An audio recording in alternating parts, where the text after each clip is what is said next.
Pagsikat, may sisira na kanyang pinaghirapang posisyon kaya siya sumikat. Sa kanyang pagsikat,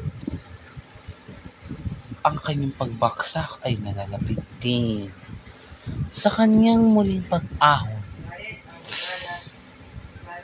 ang sumira sa kanya at nagbabaksak bilang isang sikat na artista,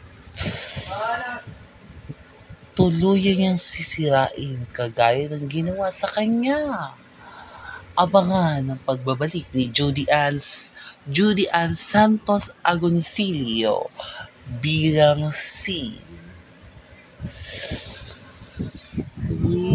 si Lorraine sa mas anticipated teleserye in the Philippines.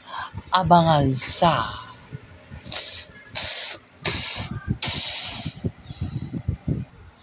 kilalanin siya sa The Brightest Superstar. Simula ngayong October na sa Queen Manimegling YouTube channel.